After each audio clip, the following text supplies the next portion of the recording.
Good morning all of you. आज हम definite integral करेंगे। हमने इनडेफिनेट इंटीग्रल अब तक किया है। तो देखो, जैसे ही नाम से पता चल रहा है डेफिनेट इंटीग्रल, तो डेफिनेट इंटीग्रल क्या होता है? जिसका जो रिजल्ट है वो डेफिनेट मिले, माना यूनिक वैल्यू दे, उसको डेफिनेट बोलते हैं। तो देखो, इसकी डेफिनेशन में लिखें तो हम लोग लिखेंगे the definite integral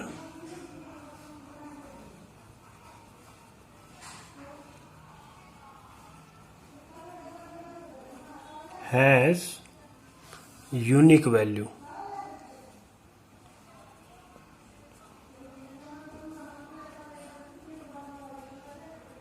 and denoted by, ये इंटीग्रल का साइन होता था और ये F of x into D x. ये तो कौन सा था? इनडेफिनेट इंटीग्रल था। तो डेफिनेट में क्या होगा? ए टू बी, ये इसकी लिमिट अप्लाई हो जाएगी, बस इतना सा फर्क है। और जो यहाँ पर जो ये ए और बी है, यहाँ पे ए तो क्या है? लोअर लिमिट बोल देंगे इसको, और जो बी है उसको बोल देंगे upper limit.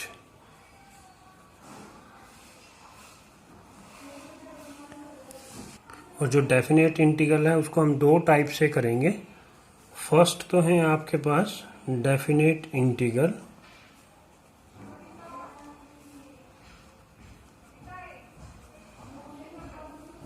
As the limit of a sum. एक केस तो ये होगा। जो दूसरा केस होगा, जो हम लोग उसका एंटी डेरिवेटिव निकालते थे, माना it has an anti derivative. Anti derivative क्या होता था? इंटीग्रल को ही एंटी डेरिवेटिव बोलते हैं। एफ, उसको हम लोग कैपिटल एफ से डिनोट कर लेते हैं। अगर उसका एंटी डेरिवेटिव एफ है इन द इंटरवल, अब जो ये लिमिट थी ए और बी उसी इंटरवल में, लेकिन ये इंटरवल क्लोज्ड इंटरवल होगा, ए बी, ठीक है ना। और देन पहले तो क्या निकाल लेंगे? उसका इंटीग्रल निकालेंगे, माना एंटी डेरिवेटिव निकाल लेंगे। देन इट्स वैल्यू, और फिर उसकी जो वैल्यू आएगी वो कैसे आएगी? इट्स वैल्यू इज द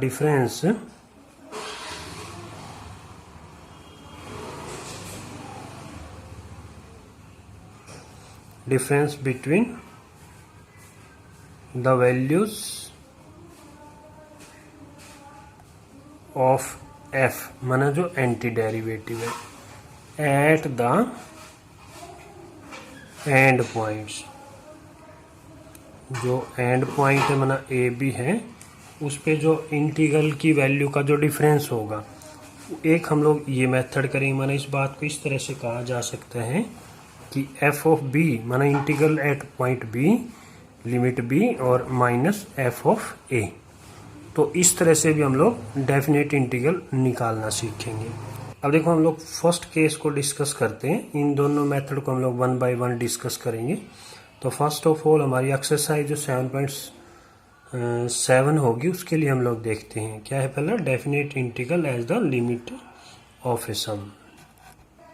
और एक्सरसाइज 7.8 के लिए हम लोग ये करेंगे, definite integral as the limit of a sum. तो फर्स्ट मेथड की बात कर लेते हैं हम लोग। तो इसको समझने के लिए हम लोग क्या करते हैं, पहले कोई फंक्शन लेते हैं, ठीक है ना। Let F be a continuous function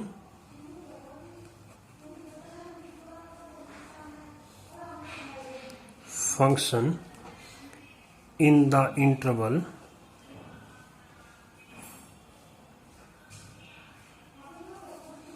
close interval होगा ना, ए बी। माना कोई फंक्शन है, कॉन्टिन्यूस फंक्शन है वो, लेकिन हम लोग यहाँ पर एक बात को अज्यूम करके चलेंगे कि जो फंक्शन की जो वैल्यूज होगी वो सारी की सारी पॉजिटिव होगी। फंक्शन की जो वैल्यू होगी वो नॉन नेगेटिव, माना पॉजिटिव होगी वो सारी की सारी वैल्यू। अगर हमारे पास मान लीजिए कोई function y equal to F of X type का है, और अगर ये कंडीशन है कि उसकी सारी वैल्यू पॉजिटिव होगी, तो इसका मतलब है जो उसका जो ग्राफ बनेगा, जो उसका ग्राफ बनेगा, तो इसका मतलब वो कहाँ बनेगा, अबोव एक्स एक्सिस बनेगा, क्योंकि सारी की सारी वैल्यू क्या है, पॉजिटिव है। तो देखो इसका एक मान लीजिए कोई फंक्शन आपके पास ये है और उसका ग्राफ हम लोग एक बार ड्रा कर लेते हैं। ये इस तरह से मान लीजिए हमारे पास कोई ग्राफ होगा y=f(x) फंक्शन का, कोई इस तरह से मान लीजिए, पॉजिटिव है ना, इसलिए सारी वैल्यू पॉजिटिव हमने अज्यूम करके चलिए, तो वो एक्स एक्सिस बनेगा। और ये कहाँ से कहाँ, close interval a to b के बीच में है, ठीक है ना। तो ये जो होगा, ये क्या होगा, ये a होगा, माना x=a, और ये होगा आपका x=b। तो इसका मतलब क्या है, जो हम लोग इंटीग्रल निकालेंगे a to b का f(x) dx का, लिमिट a to b होगी, तो इसका मतलब वो क्या होगा, वो area bounded by the function का जो कर्व है, and ordinate x=a, x=b and the x axis. माना जो ये वाला रीजन है वो इस इंटीग्रल को डिफाइन करेगा, माना ये इसके इक्वल होगा। तो देखो इसका एरिया निकालने के लिए फिर हम लोग क्या करते हैं, फर्स्ट ऑफ ऑल तो हम लोग इस रीजन का नेम लिख लेते हैं, जो आपकी बुक में वही नाम लिख रहा हूँ, ताकि आप बुक में भी देखोगे तो आपको इजीली समझ में आ जाएगा। जैसे इसका नेम लिख लेते हैं इस रीजन का PQSR, इस टाइप से नाम लिखे हुए हैं। तो अब इस रीजन का एरिया कैसे निकालेंगे, इस रीजन का एरिया निकालने के लिए हम लोग इस रीजन को सब रीजन्स में डिवाइड कर लेते हैं, माना छोटे छोटे रीजन में डिवाइड कर लेते हैं। ये पूरा रीजन तो ए बी इंटरवल में है, उनको छोटे छोटे इंटरवल में भी डिवाइड कर लेंगे। जैसे सपोज करो x=a है, या इसको 0 कह लो, x0=a है, ठीक है ना। तो हम लोग इसको क्या करते हैं, ये इस रीजन में इस पूरे होल रीजन को एक रीजन, छोटा रीजन ऐसे बना लिया हम लोग, ऐसे n रीजन बना लेंगे इसमें, और सब रीजन्स का एरिया निकाल के सम कर देंगे, ऐड कर देंगे, तो इस पूरे रीजन का एरिया आ जाएगा। तो अब हम लोग क्या करेंगे, देखो इसको मान लीजिए x0 था, तो इसको x1 ले लेते हैं हम लोग। इसी टाइप से आगे भी चलते जाएंगे, इसको हम लोग x2 ले लेंगे। इसी टाइप से चलते चलते बीच का कोई एक इंटरवल लिया हमने, सपोज करो ये होगा जो आपका xr-1, तो इससे नेक्स्ट क्या होगा, xr, ठीक है ना। इस टाइप से हमने इनको सब रीजन में डिवाइड कर लिया, और ये कहाँ तक है, n तक है, तो ये लास्ट का जो ये क्या होगा, xn=b होगा फिर आपके पास। तो हमने क्या किया, जो हमारा इंटरवल था ए बी, उसको सब इंटरवल में भी डिवाइड कर लिया, और पूरे रीजन को सब रीजन में डिवाइड कर लिया। तो उसको लिख लेते हैं, divide the interval A B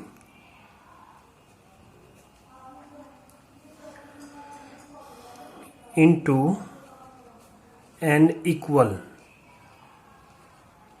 equal sub intervals, n equal sub intervals में उनको डिवाइड कर लेते हैं। और दैट इज, माना कौन से इंटरवल हो गए, एक इंटरवल तो देखो ये बन गया x0 x1, फिर दूसरा क्या बनेगा x1 x2, इस टाइप से, ठीक है ना। और फिर डैश डैश करके एक इंटरवल ये इस तरह से, बीच का कोई आर्थ इंटरवल है जो, और ये, और फिर इसी तरह से जो लास्ट इंटरवल है वो क्या बनेगा, लास्ट इंटरवल क्या बनेगा, x, लास्ट में xn है ना, तो एक तो इससे पहले का और एक इसके बाद माना xn। ये इस तरह से हमने इनको सब इंटरवल में डिवाइड कर लिया। फिर दूसरा क्वेश्चन उठता है कि इसका एरिया कैसे निकालेंगे फिर। तो ये हम लोग है ना रेक्टेंगल ज्यूम करके चलेंगे, देखेंगे उसको भी। तो उसकी विड्थ की माना ब्रेड्थ की जरूरत पड़ेगी, हम लोग इसको h मान के चलते हैं। ये सब इक्वल हैं, तो ये सारी की सारी जो इनकी विड्थ होगी वो क्या होगी, वो h हो जाएगी आपके पास, ठीक है ना। तो फिर जो है यहाँ पे हम लोग देखते हैं कि तो x0 क्या हो जाएगा फिर। x0 तो आपके पास a ही होगा, क्योंकि इससे पहले तो जो इनकी विड्थ है कुछ भी नहीं है, क्योंकि इस x0 से पहले क्या है, कोई भी सब इंटरवल नहीं है, क्योंकि हमें तो एरिया इसका निकालना है।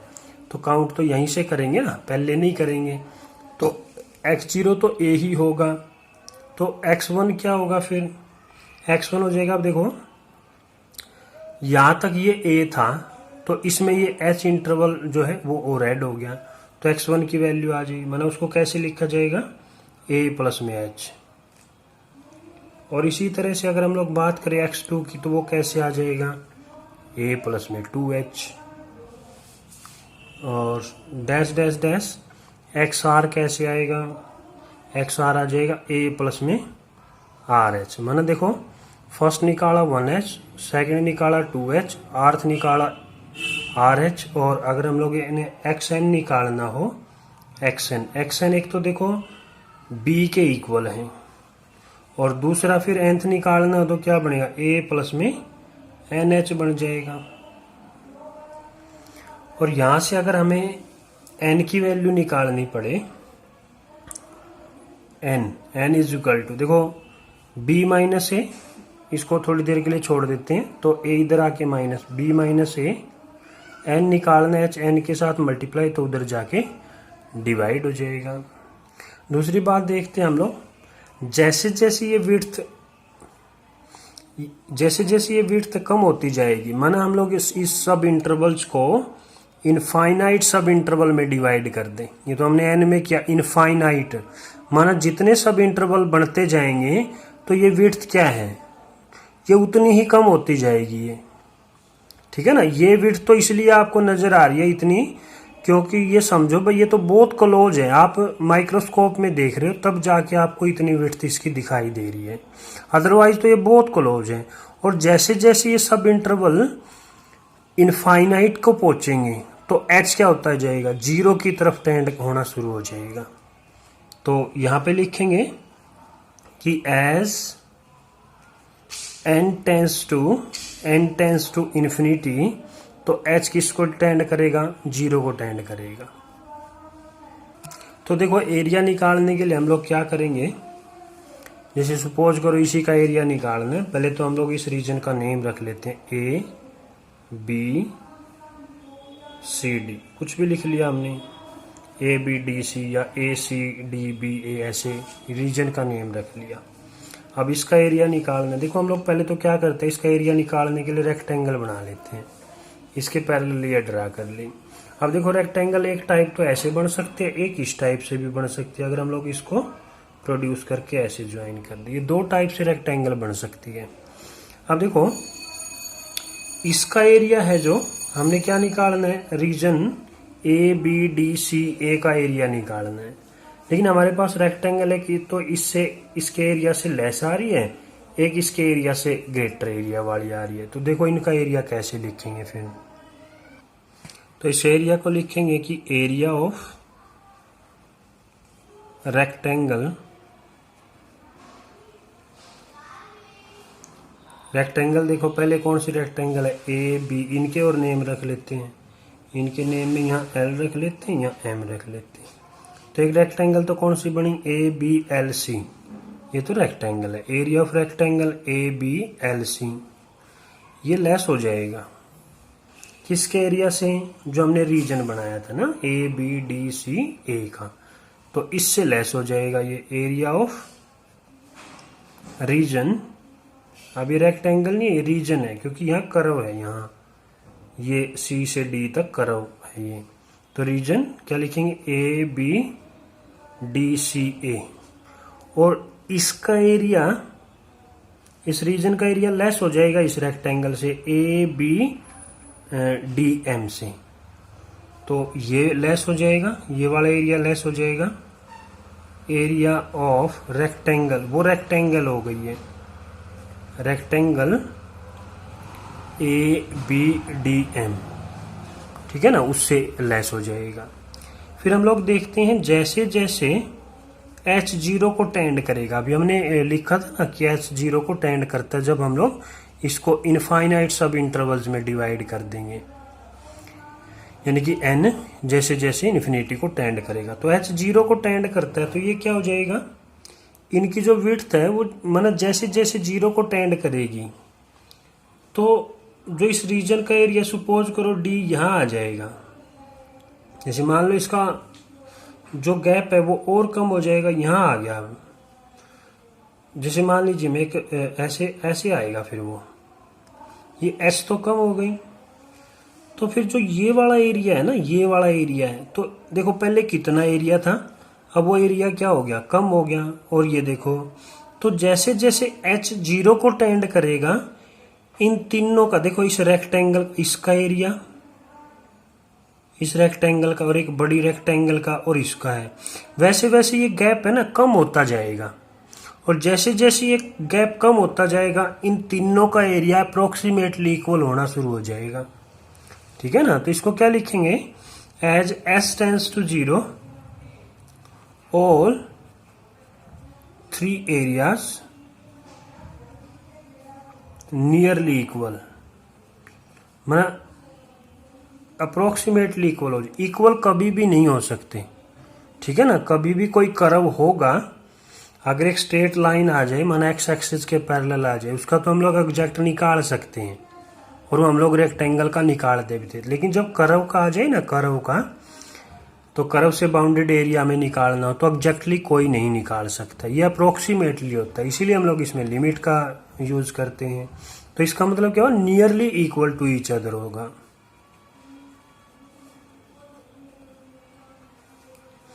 तो देखो फिर ये 3 तरह के एरियाज हो गए हैं, 3 तरह के एरियाज, एक रेक्टेंगल इस का, एक रीजन का, और फिर बड़ी रेक्टेंगल का।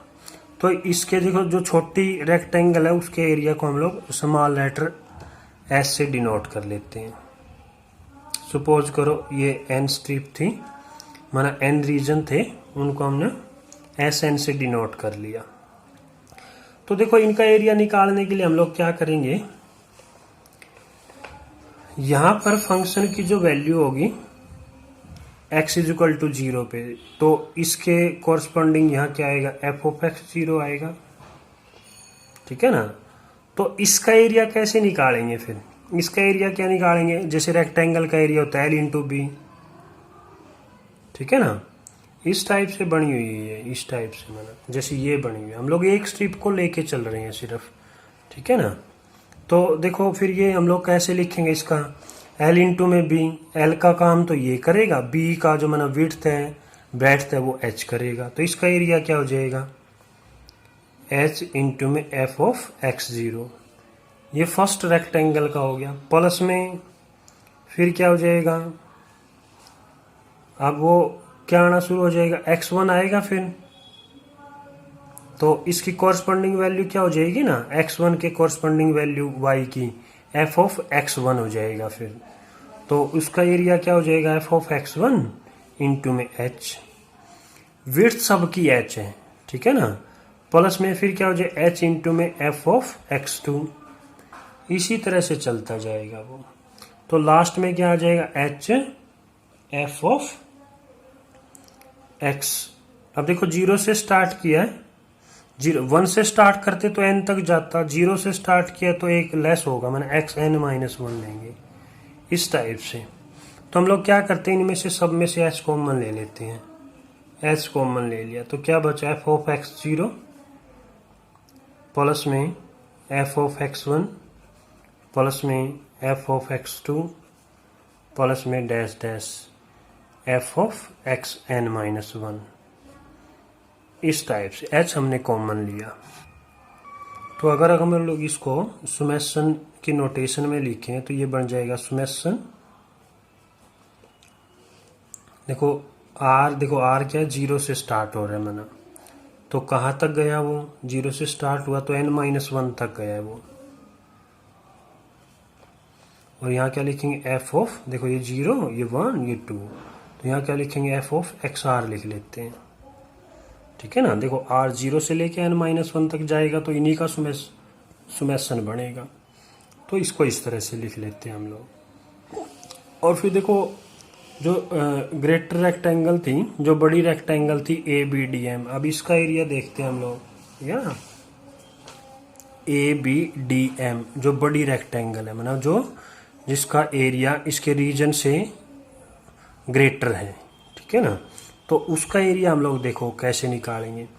देखो इसमें हम लोग एक बात का ध्यान रखेंगे कि जैसे हम लोग इसमें क्या है कि एक्स्ट्रा होगा, अगर हम लोग फर्स्ट ट्रिप को लेंगे, माना x=0 को लेंगे, अगर इसको लेते हैं, देखो इसका एरिया इधर बढ़ता है फिर, लेकिन हमें इसका एरिया चाहिए माना, है ना, तो इसका मतलब क्या हुआ, देखो हमें इस ट्रिप से स्टार्ट करना पड़ेगा, देखो इस टाइप से माना ऐसे, क्योंकि अगर हम लोग इसको लेते हैं तो इधर तो ज्वाइन करने के लिए रेक्टेंगल बनेगी नहीं, तो इसका हम लोग क्या यहाँ से स्टार्ट करना पड़ेगा, तभी जाके ऐसी रेक्टेंगल बनेगी, ये इस टाइप से माना, ठीक है ना। तो इसलिए हमें क्या है x1 से स्टार्ट करना पड़ेगा। जब हम लोग 0 से स्टार्ट करते हैं तो n-1 तक जाते हैं, जब 1 से स्टार्ट करेंगे तो तब n तक जाएंगे, तब ये लास्ट वाली स्ट्रिप इंक्लूड हो जाती है।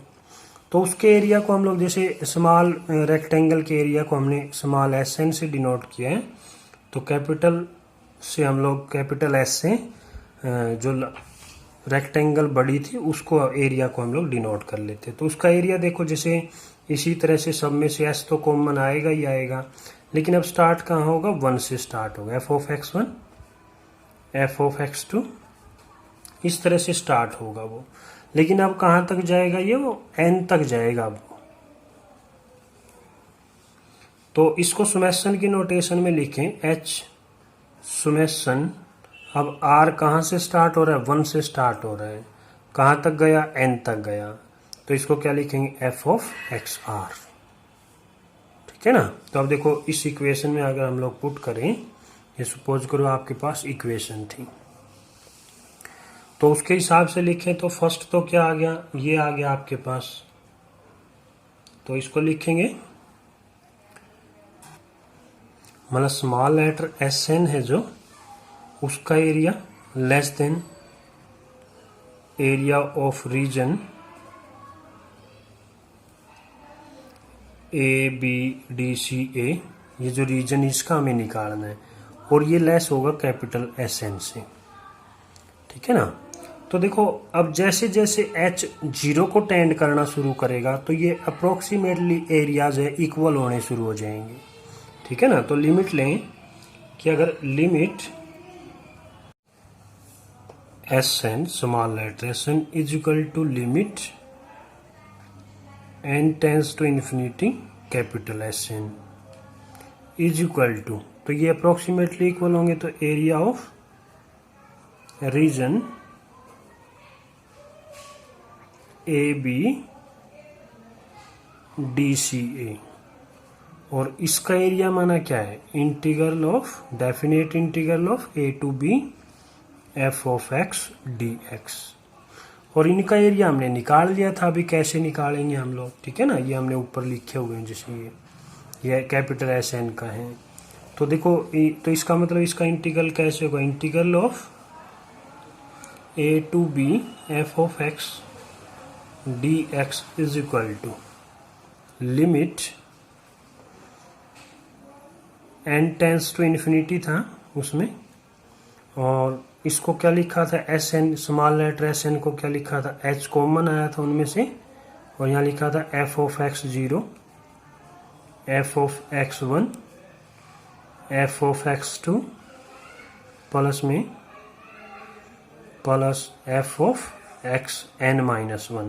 क्योंकि 0 से स्टार्ट किया ना तो xn-1 बनेगा। तो इनकी वैल्यू पुट कर लेते हैं हम लोग, x0 की, इनकी वगैरह की, मतलब तो देखो h भी निकाल लेंगे हम लोग, h क्या होगा यहाँ पे, limit n tends to infinity, क्योंकि हमें वैल्यू तो किसकी पुट करनी है, n की है, क्योंकि n इन्फिनिटी को टेंड करता है, तो h को चेंज कर लेंगे हम लोग, तो हमारे पास है जो वो क्या था, n क्या आया था, n इज इक्वल टू ये आया था हमारे पास b minus a divide by h। अगर हम लोग यहाँ से h निकालें, h इज इक्वल टू तो क्या बनेगा, b minus a divide by n, इस टाइप से बनेगा यहाँ। तो यहाँ हम लोग h की वैल्यू पुट कर लेते हैं, तो क्या है h के प्लेस पे b minus a divide by n, और f ऑफ x0 के प्लेस पे क्या था a, हमने ये जब निकाले थे x0 a, x1 a plus h, x2 a plus h, ऐसे 1 प्लस 2h ऐसे था ये, तो उनके प्लेस पे हम लोग ये वैल्यू पुट कर लेते हैं। तो ये क्या बनेगा, f ऑफ a प्लस में h, तो f ऑफ x2 क्या बनेगा, f ऑफ a प्लस में 2h plus f of a plus में, अब यहाँ क्या आएगा, n माइनस 1 इंटू h। इस टाइप से हम लोग इसका एरिया निकाल लेंगे। b माइनस ए तो कांस्टेंट होगा, कॉमन लेना चाहे तो कॉमन ले सकते, माना इस तरह से भी कर सकते हैं, b minus A limit n tends to infinity 1 by n f of a plus में h, f of a plus में 2h और प्लस में f of a plus n minus 1h। तो हम लोग इस लॉजिक का यूज करेंगे, माना इस लिमिटिंग वैल्यू का यूज करेंगे उसका एरिया इंटीग्रल का डेफिनेट इंटीग्रल निकालने के लिए।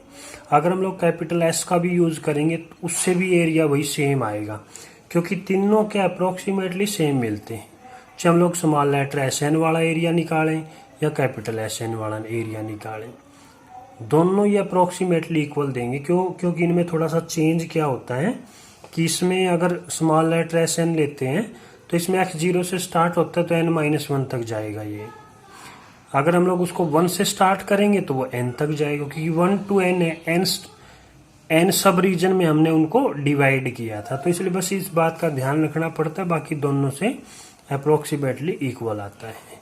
तो देखो फिर, तो इसको जो ये हमारे पास अब ये लास्ट में आई है लिमिटिंग वैल्यू, तो इसको बोलते हैं फिर हम लोग definite integral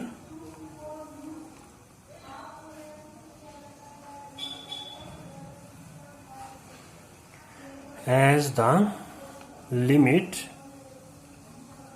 of a sum, इसको हम लोग बोलते हैं इस मेथड को। मैंने ये फर्स्ट केस हमने डिस्कस किया और इसी के ऊपर बेस्ड हमारी एक्सरसाइज जो 7.8 डिपेंड है सिर्फ इसके ऊपर। और दूसरी बात, अगर आप लोग इसको भी समझना चाहो ना, b minus A by N is equal to H कैसे आता है, तो जैसे हमने वहाँ इसका जो डायग्राम बनाया था, फिगर बनाया था, उससे भी आप लोग समझ सकते हो। जैसे एक तो हमने ये निकाल लिया था भाई ये कैसे आया, xn से हमने निकाल लिया था कि n ऐसे आता है। दूसरा तरीका ये भी था कि भाई देखो ये क्या, ये गैप देखो कितना है, ये गैप कितना है, ए से बी तक की डिस्टेंस कितनी है, ये ओरिजिन से लेके यहाँ तक बी है और ओरिजिन से लेके यहाँ तक ये ए है, तो ये वाला पोर्शन की इसकी लेंथ कितनी बनी, बी माइनस ए, तो इसकी लेंथ क्या बनी, b माइनस में a इज इक्वल टू, अब देखो ये कितने सब रीजन हो गए, n, और एक रीजन की लेंथ कितनी है, h, तो n की लेंथ कितनी होगी, nh, माना इसी की लेंथ आ गई ये भी। तो इस तरह से हम लोग अगर देखिए यहाँ से h निकालो या n निकालो, बात एक ही है, b minus a divide by n है ना ये, तो यहाँ h आ जाएगा, h करोगे तो n नीचे आ जाएगा। इस टाइप से हम लोग निकाल सकते हैं, ठीक है ना। अब देखो एक्सरसाइज के क्वेश्चन देखते हैं हम लोग। एक्सरसाइज 7.8 का फर्स्ट क्वेश्चन है, इनमें कहता है evaluate the following definite integral as the limit of a sum. तो लिमिट ऑफ ए सम से ही हमें इसको करना पड़ेगा। तो सबसे पहले तो देखो हम लोग इसको बाय डेफिनेशन लिखेंगे, तो क्या लिखेंगे, बाय डेफिनेशन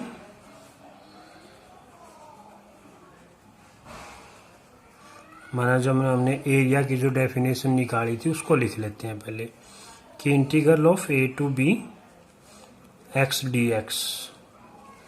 मैंने डेफिनेशन एफ ऑफ एक्स कोई भी फंक्शन हो सकता है, तो उसके डेफिनेशन क्या लिखी थी हमने, B minus A limit n tends to infinity 1/n into F of A plus में एच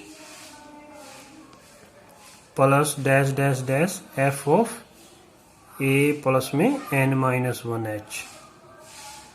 ये डेफिनेशन से हमने निकाला था। तो देखो फिर यहाँ पे देखो हमें किस चीज़ की रिक्वायरमेंट होगी, तो b माइनस ए की जरूरत पड़ेगी, where h is equal to क्या था, b minus A by n था। ठीक है ना। तो यहाँ पे देखते हैं हम लोग, यहाँ पे फिर a तो a ही है, b b है, लेकिन फंक्शन आपके पास एफ ऑफ एक्स है, वो क्या है, x हो जाएगा माना फंक्शन। तो b minus A by N तो एज इट इज ही रहेगा, इसमें कोई चेंज नहीं आना, क्योंकि b और a की वैल्यू कुछ नहीं गिवन है हमारे पास, वो कांस्टेंट जो भी है, a भी है, अननोन है तो अननोन ही रहेंगे। तो देखो फिर हम लोग इसमें अप्लाई करते हैं, तो is equal to b minus माना इंटीग्रल ऑफ किसका निकालना है, a to b x D x का, माना एफ ऑफ एक्स के प्लेस पे क्या आ गया, x आ गया। तो is equal to B minus a as it is रहेगा, limit n tends to infinity 1/n f of a के प्लेस पे a ही है, और f of A plus h as it is रख लेते हैं हम लोग,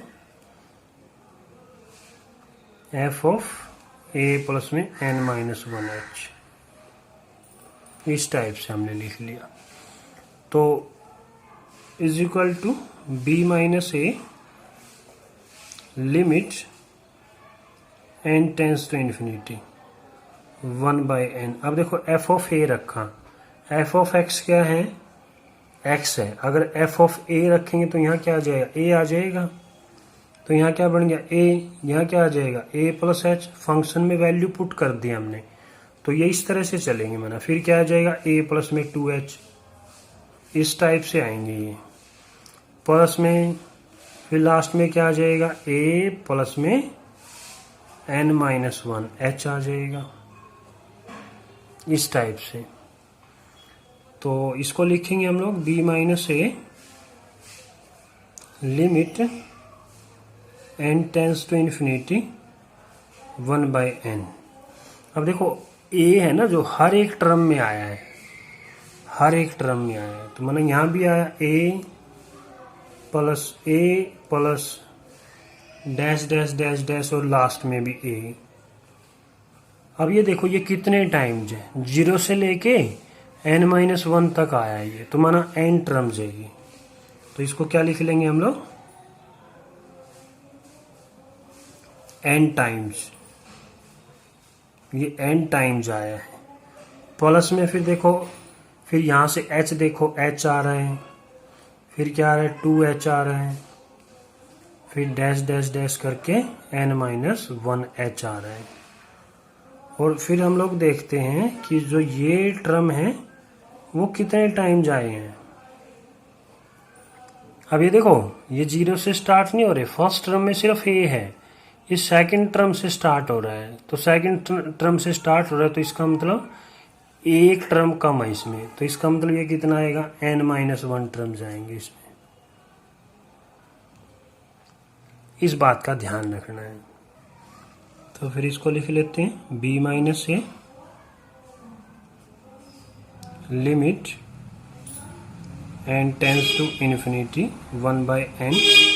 अगर इसको देखो हम लोग a को n टाइम्स ऐड करें तो क्या बन जाएगा, an बन जाएगा। प्लस में इसमें से सब में h है, h कॉमन ले लेते हैं हम लोग, h कॉमन ले लिया हमने, तो देखो क्या बनेगा, 1 आ जाएगा, 2 आ जाएगा, ऐसे ही 3 भी आ जाएगा माना, और लास्ट में क्या आ जाएगा, n माइनस 1 आ जाएगा। ठीक है ना, ध्यान रखना ये कितने टर्म है, n माइनस 1 टर्म्स है।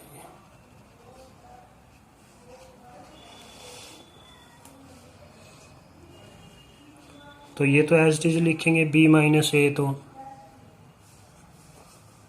Limit n tends to infinity, तो ए एन प्लस में ये h है, h नेचुरल नंबर है, नेचुरल नंबर के सम का फार्मूला क्या होता है n into n plus one divide by 2। लेकिन अब एक बात का ध्यान रखना ना, n के प्लेस पे n माइनस वन है, क्योंकि टर्म एक कम होगी ना, इसमें n माइनस वन टर्म है, तो n के प्लेस पे क्या आएगा n माइनस वन, और फिर क्या था n प्लस वन, अब इसमें प्लस वन करेंगे तो क्या आ जाएगा n आ जाएगा डिवाइड बाई 2। अभी इनका सम कर लिया हमने, 11th क्लास में सब फार्मूले पढ़े हुए, नेचुरल नंबर का, नेचुरल नंबर के स्क्वायर का सम और नेचुरल नंबर के क्यूब का सम, वो फार्मूले हमने पढ़े हुए, इनके क्वेश्चनों में अप्लाई होंगे वो। आप देखो b minus A limit n tends to infinity.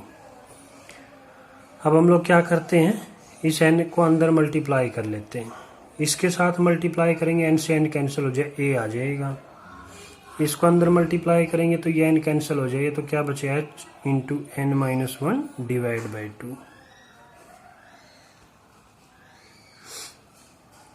जो हमने h लिखा था उसकी वैल्यू पुट कर लेते हैं हम लोग,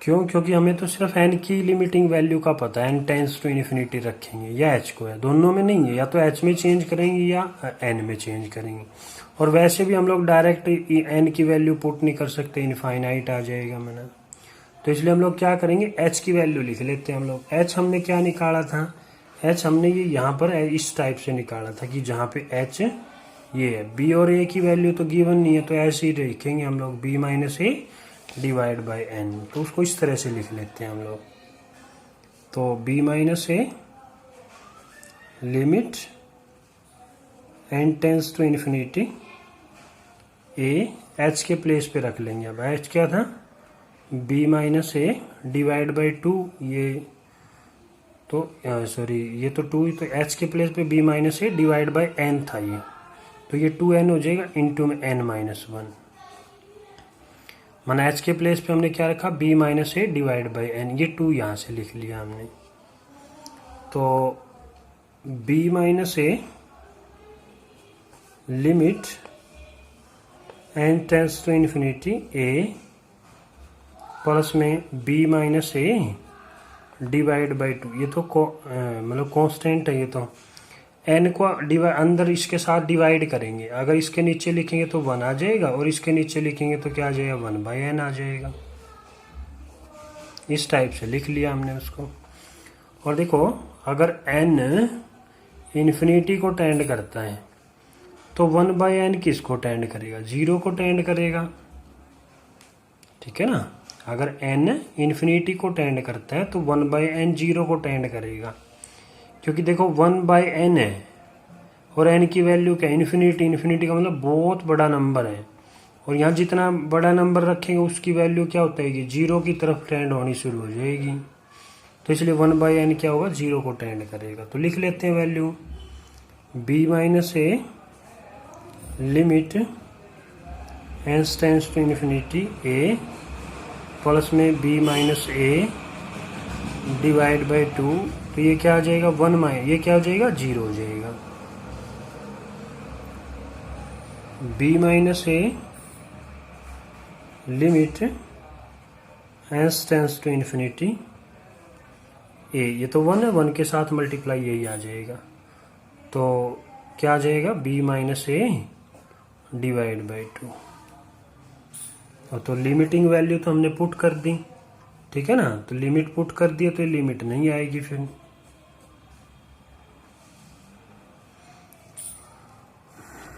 तो इसको सिंप्लीफाई करेंगे, b minus A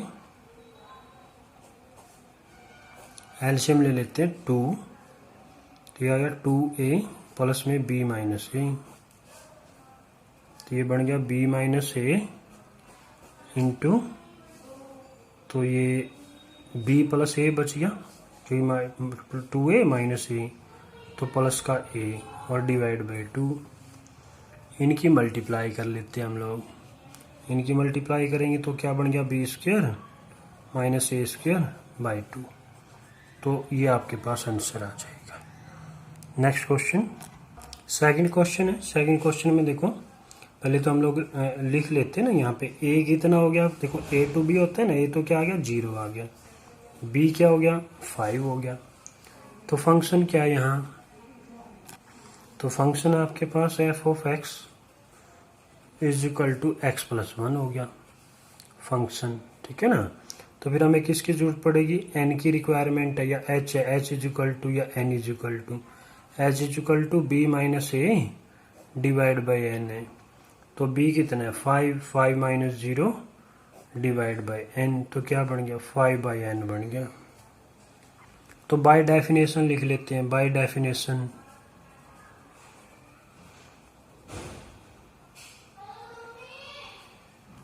integral of a to b कोई function f of x D x. तो डेफिनेशन में क्या था, b minus A limit n tends to infinity 1 by n f of x 0, माना क्या था a, f of A plus में h, f of A plus में 2h plus f of A plus में एन माइनस 1h, इस type से definition में था। तो इंटीग्रल ऑफ अब क्या है 0 to 5 का निकालना है, फंक्शन क्या x प्लस 1 dx। तो b माइनस ए तो क्या निकाला हमने 5 आ गया यहाँ, तो ये तो 5 आ गया, और limit n tends to infinity 1 by n f of a के प्लेस पे क्या है 0, फिर क्या हो जाएगा एफ ऑफ 0 प्लस एच, एफ ऑफ 0 प्लस में 2h plus f of 0 plus में n माइनस 1h। अब देखो हम लोग लिखते हैं 5 limit n tends to infinity 1 by n f of 0, function में अब x के प्लेस पे 0 रख देंगे। देखो यहाँ 0 रखेंगे तो 0 प्लस 1 आ जाएगा, प्लस में यहाँ रखेंगे, अब ये 0 प्लस एच मीन्स h हो गया अब ये, ठीक है ना। तो x के प्लेस पे h रखा तो क्या आ जाएगा h प्लस 1, x के प्लेस पे क्या रखेंगे अब 0 plus H means h plus 1 हो जाएगा। फिर इसी तरह से क्या हो जाएगा, अब 2h रखेंगे तो 2h प्लस 1 हो जाएगा। फिर प्लस में अब यहाँ रखेंगे तो क्या आएगा n माइनस 1 h, और प्लस में 1 आ जाएगा, इस टाइप से। अब देखो इनको रीअरेंज कर लेते हैं। 5 limit n tends to infinity 1 by n, 1 देखो हर एक टर्म में है 1, तो 1 प्लस में 1 प्लस में प्लस 1, तो इसको लिखेंगे क्या n टाइम जाएगा 1, प्लस में फिर क्या है h, प्लस में 2h प्लस में 3h, प्लस में फिर ये क्या आ जाएगा n माइनस 1h। लेकिन अब इसमें देखो ये कितने टाइम जाया, ये सेकंड टर्म से स्टार्ट हुआ, तो इसका मतलब एक n कम हो गया, माना एक वैल्यू टर्म की, तो n माइनस 1 टाइम आ जाएगा आपके पास ये। तो 5 limit n tends to infinity 1 by n, 1 को n टाइम्स ऐड करो तो n बन जाएगा, इसमें से h कॉमन ले लेते हैं, तो ये आपके पास बना 1 2 3 n माइनस 1 टाइम्स, मतलब लास्ट टर्म ये n माइनस 1 है। और ये n-1 टाइम्स है।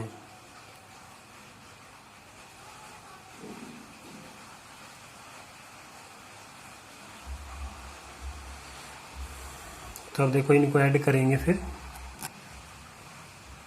5 limit n tends to infinity 1/n n plus में h।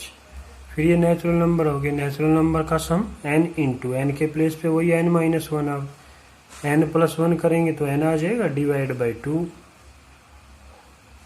इनका सम कर लिया हमने। 5 limit n tends to infinity 1/n n h के प्लेस पे वैल्यू पुट कर लेंगे हम लोग। h के प्लेस पे क्या रख लेंगे, 5/n रख लेंगे, 5/n h के प्लेस पे, ठीक है ना। तो यहाँ रख लेते हैं 5/n n-1 n और डिवाइड बाई 2। ये n इससे कैंसिल कर लेंगे। अब इस n को अंदर मल्टीप्लाई करते 5 limit n tends to infinity 1/।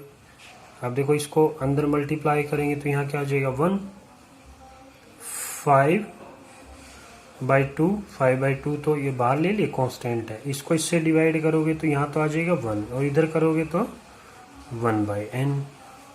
अब लिमिट पुट कर देंगे, लिमिट पुट करेंगे तो ये क्या बन गया आपके पास 5 limit n tends to infinity, sorry limit तो पुट करनी है ना, 5 इंटू 1 प्लस में 5/2 1/n क्या बताया था 0 हो जाता है। तो ये बना आपके पास 5 इंटू 1 प्लस में 5/2। ऐड कर लेंगे, इसको ऐड करें 2 1 जा 2 और 5 7/2। तो क्या आ जाएगा 35/2 आ जाएगा आपके पास। तो ये आपके पास आंसर आ गया। इस तरह से करने हैं हमें।